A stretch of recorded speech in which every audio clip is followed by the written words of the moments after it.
Hello, Michael Ober here again, Associate Professor at Shoreline Community College for English 102. So today we're going to cover a couple things. We're going to cover plagiarism. We're also going to cover article posts. In the meantime, a couple quick reminders. Due July 7th, which is this Friday, on Canvas is a rough draft of your annotated bibliography. I also want you to continue reading Frankenstein. Again, that will inform our classroom discussions and maybe even your research project. Make sure to turn in a rough draft of your research proposal today. Today is July 3rd. And also make sure that you read and contribute to the discussion on Walk, Talk, Cook, Eat, which is available on both the Canvas page via the files. I put the PDF there. You can also find a link on the discussion. So, and if you really want to, you could even go and do a Google search for it. So, onwards to plagiarism. Because we're getting close to that first research project, and because the next step is to look at that annotated bibliography, I want to be sure that we all understand plagiarism, what it is, why we don't do it, and also understand the difference, in my mind, between intentional plagiarism, meaning you did it on purpose, you knew you were doing it, and unintentional plagiarism, which is something that I think is more of a problem for students. You don't actually realize when you need to cite something, how to cite something, or what qualifies as plagiarism. So let me get myself situated a little bit better here. So when we look at the definition of plagiarism, Merriam-Webster's, and the definition is here, Collegiate Dictionary defines plagiarizing as committing, quote, literary theft. Plagiarism is presenting another person's ideas, information, expressions, or entire work as one's own. It is thus a kind of fraud, deceiving others to gain something of value. While plagiarism only sometimes has legal repercussions, for example, when it involves copyright infringement violating an author's exclusive legal right to publication, it is always a serious and moral and ethical offense. Now, just so you're aware, and I don't mean to scare you, I just want you to know the seriousness of the situation, is that plagiarism can result in a 0 grade on an assignment. It can also, in extreme cases, result in students being kicked out of colleges or universities. Just so you know, it's not just kind of a thing that we do in passing because we don't have anything else to talk about. And I do think that it's most important when we talk about research, which is why we're talking about it now. So, take a look at this original passage. So, students frequently overuse direct quotation taking notes, and as a result, they overuse quotations in the final research paper. Probably only about 10% of your final manuscript should appear as directly quoted matter. Therefore, you should strive to limit the amount of exact transcribing of source materials while taking notes. Lester James D., Writing Research Paper, 2nd edition, 1976, 46 through 47. So that's the original passage. So let's say that we encountered that and we wanted to use that in a research paper. So a plagiarized version of that would look like this. Students often use too many direct quotations when they take notes, resulting in too many of them in the final research paper. In fact, probably only about 10% of the final copy should consist of directly quoted material. So it is important to limit the amount of source material copied while taking notes. So what you can see there is it's actually very, very similar, right? We haven't changed it. We haven't put in our own words. We've kind of cut some things down. And I think this is something that a lot of students do. You cut it down. You use a lot of the words that are originally there, and maybe you change a word here or there, right? And I think at some point in time, we're all sort of guilty of doing this.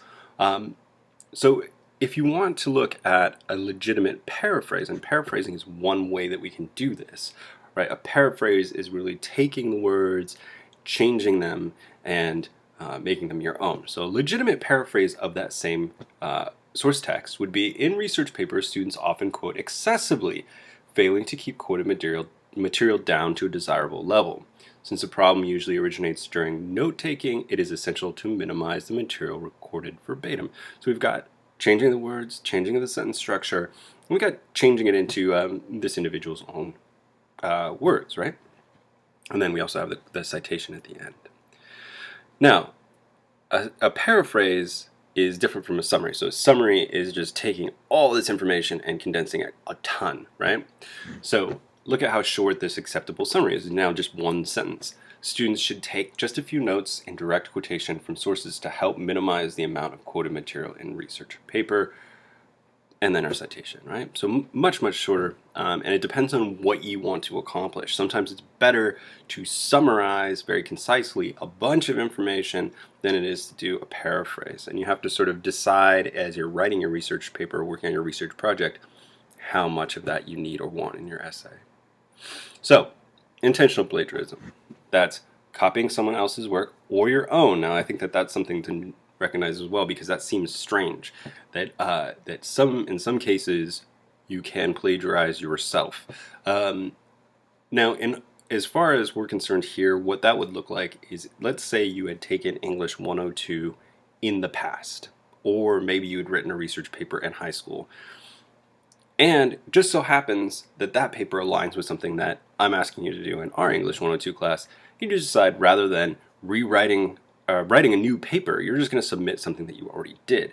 Now that can count as plagiarism, so just be aware. You should be writing original work each time. Buying an essay off the interwebs also counts as plagiarism. This is usually what these websites sell as sample essays, which is thinly veiled, is basically intended for you to simply buy the essay and pass it off as your own. Anytime you're trying to pass off somebody else's work as your own, that is plagiarism. Another aspect of intentional plagiarism could be failing to correctly cite sources, neglecting to format, or lacking them entirely. And it's not enough to just simply say, I put it in the works cited, but you do have to give credit where credit is due. All right? When in doubt, just cite. That's the easiest way to go about it. And in our course together, we can help figure out how and when that needs to happen. Okay, so unintentional plagiarism, and again, I think that this is the one that most of us fall into. I like to be optimistic and think that people are not going out and intentionally plagiarizing, trying to game the system, and hopefully those people are few and far between. But so unintentional plagiarism is improperly paraphrasing or summarizing, is misunderstanding how to do those two tasks, or one of those tasks, forgetting to provide credit, so just simply not understanding where or how to prove that credit or provide that credit. I guess the ultimate thing is, and this is the final point here, is it's still as serious as intentional plagiarism. So it doesn't really matter if you intended to plagiarize or you didn't. If it's plagiarism, right? Okay. So what does it look like? So now we'll look at another couple examples of what it looks like. So imagine, for example, you read the following passage in the course of your research, right? Everyone uses the word language, and everybody these days talks about culture. Languaculture is a reminder, I hope, of the necessary connection between its two parts. So if you wrote the following sentence, it would count as plagiarism. At the intersection of language and culture lies the concept that we might call languaculture. Now, why does that count as plagiarism? Well, we haven't really changed much. We've shortened it. We've used that languaculture word, but we haven't given credit to Michael Agar. So in that case, because we haven't cited it, and we haven't said this is what this author calls languaculture, that becomes a form of plagiarism. So the sentence borrows a word from Agar's work without giving credit for it. Placing the term in quotation marks is insufficient, right? It's not good enough just to put it in quotation marks. If you use the term, you must give credit to the source, right? And that's what we see here. At the intersection of language and culture lies a concept that Michael Agar has called languaculture, plus the page citation in MLA format. In this version, a reference to the original author and a parenthetical citation indicate the source of the term. A corresponding entry will be in that works cited so that your reader can go find it. Now, as a side note, when some students wonder why we still do works cited, now the easy way to say it is that if I read your paper and I wonder more, I want to know more about that thing, I can go to your works cited and I can find the article and I can read it for myself. So there you go. Quick plagiarism test. So it's important to note that you need not copy an author's work to be guilty of plagiarism. If you paraphrase someone's ideas or arguments without giving credit for their origin, you have committed plagiarism. Imagine that you read the following passage. American exceptionalism, as our founders conceived it, was defined by what America was at home. Foreign policy existed to defend, not define, what America was. Now, which example is plagiarism? So just take a minute and look at these. So one is, for the Founding Fathers, America's exceptionalism was based on the country's domestic identity, which foreign policy did not shape but merely guarded. The second one, as Walter A. McDougall argues, for the Founding Fathers, America's exceptionalism was based on the country's domestic identity, which foreign policy did not shape but merely guarded. I hope that it's obvious to you that the first one is a plagiarized version and the second one is a correctly cited. Not only does the second one include the author's name, but also includes the page citation. Okay. How to avoid it, right? Several key ways that you can avoid unintentional plagiarism. Obviously, to avoid intentional plagiarism, you just need to know not to do it. So to avoid unintentional plagiarism, keep track of your resources, any source that you do while you're doing research. Be sure you understand and or check correct citation format. Read the material, then write your paraphrase without looking at the original. Use the 5-year-old or grandma test. So the 5-year-old or grandma test is simply, how would you explain this concept to a 5-year-old, or how would you explain it to your grandmother? As you're researching, I strongly recommend that each link that you find, you copy and paste that link into a document, Google Doc or Microsoft Word, whatever, and then keep a little note underneath of what you got from it. The way that I like to do it is to copy and paste the URL and then copy and paste each quote that I like underneath that. That way I know exactly what the full quote is and I know exactly where I got it. That way I can think about the information, I can reword it as necessary, and I can also cite it correctly. Can't I just change the wording? No, you cannot. Changing the wording does not necessarily prevent plagiarism. So if you go through and you find a word and you just go and find a synonym for it, you're definitely still in that realm of plagiarizing, right? Even if you didn't mean to, you might still be plagiarizing. Therefore, I think the easiest way to do it is read your source document, make sure you understand it, think about how you would explain it to a 5-year-old or your grandmother, and then rewrite it. Okay? So paraphrase is your own rendition of essential information and ideas expressed by someone else, presented in a new form. One legitimate way, when accompanied by accurate documentation, to borrow from a source. And it's a more detailed restatement than a summary. So again, as we looked at before, focuses concisely on a single main idea. So 6 steps.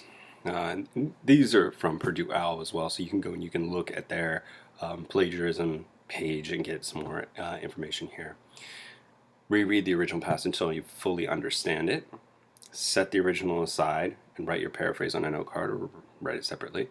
Jot down a few words, your paraphrase, to remind you later how you envision using the material.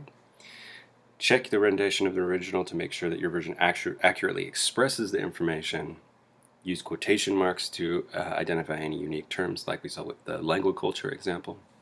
And record the source, including the page number. Okay, so 6 steps. Note cards work in the digital age. You can again put it into a document, however you want to do it. Sometimes it is nice to have the physical note cards in front of you so you can arrange them. Okay, MLA citation. So again, this is just to cover the basis so you know how to do it, and we've already kind of talked about it with the MLA example or assignment, right?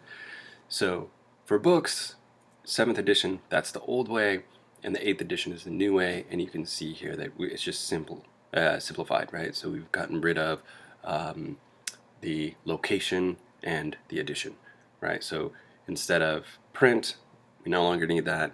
You read it somewhere. We no longer need the location, just Oxford UP, which stands for Oxford University Press.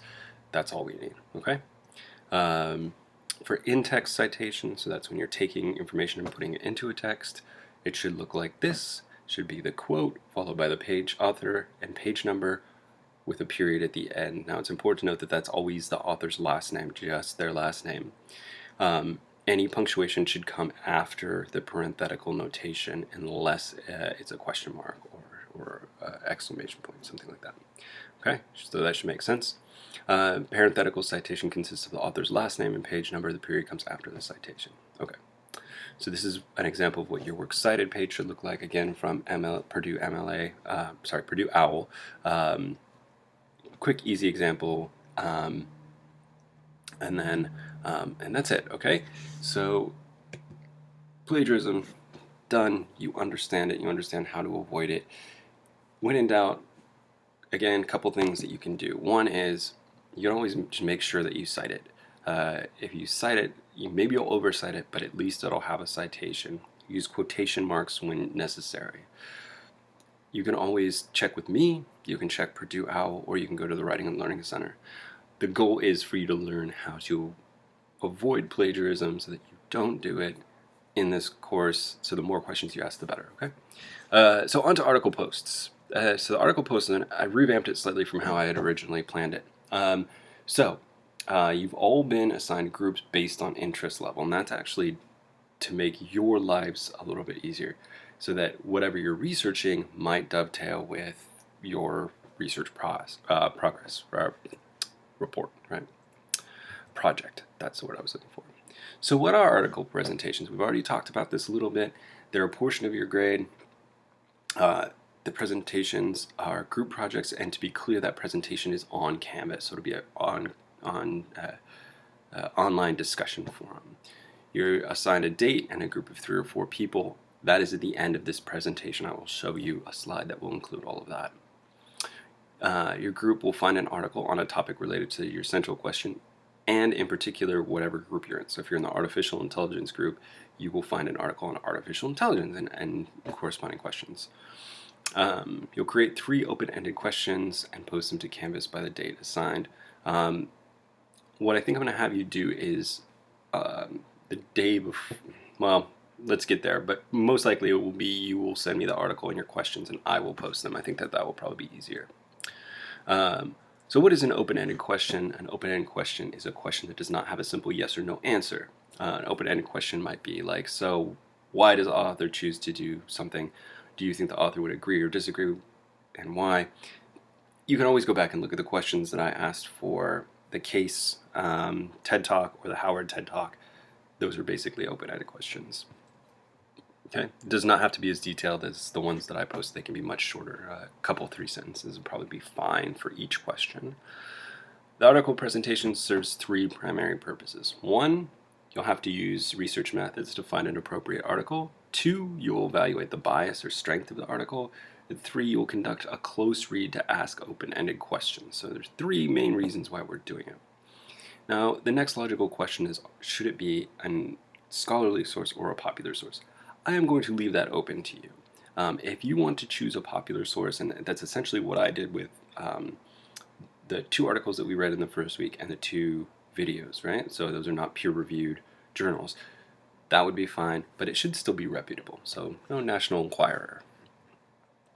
The role of the group. So your group may work together however you want. You guys decide how you want to do it. I do suggest you find maybe a few articles, decide as a group which one is the best. Write a short response evaluating the bias, reliability, and strength of the article, and then you'll need to work together to write the 3 questions. We're all adults, so I'm going to assume that you work together as a group. If for some reason there is one person in your group who is not contributing, has done jack the whole time, please do let me know. This is the only way I'm going to know that somebody didn't contribute, because you all are going to get the same points for it. Now, if you don't want to rat somebody out, then that's your business, right? I don't care. It doesn't matter to me. It only matters insofar as I know who to assign points to. So once that's posted, so if the artificial intelligence group posts on Monday, the role of the rest of the class, those not in that group, is to read, respond, just as we have been doing with the TED Talk discussions, right? So that you know, same format. You'll comment and then you will answer. You'll answer one of the questions and respond to one of your classmates, right? And again, I am going to take points off for spelling and grammar.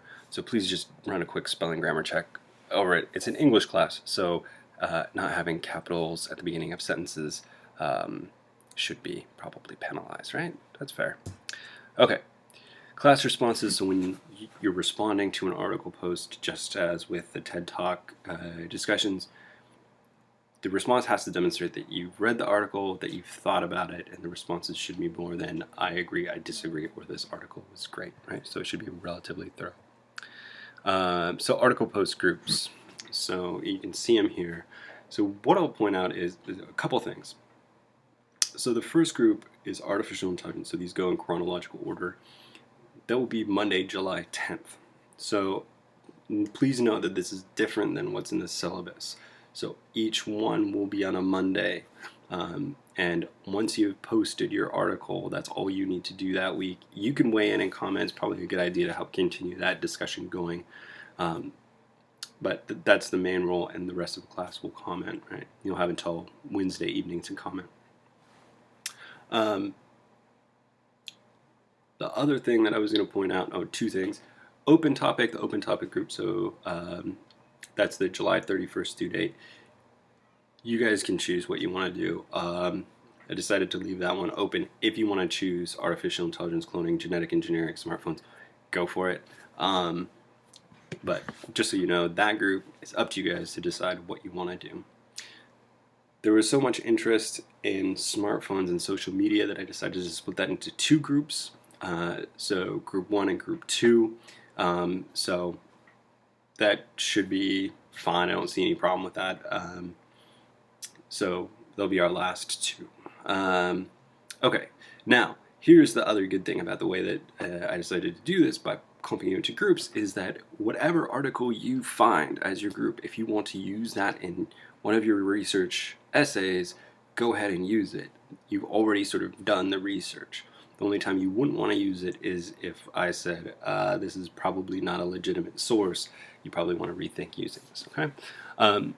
So that's the gist of it. So that covers plagiarism and article posts. If you have questions, email me. We're not in class Tuesday this week because of the 4th of July. Wednesday will be online. Thursday we'll meet in class again. On the syllabus it does say that we might have a library day. I wasn't able to get a hold of somebody at the library, so we will delay that. We will talk about research methods in class instead. That will help. Other than that, if you have questions, email me, and otherwise I will see you all in class on Thursday.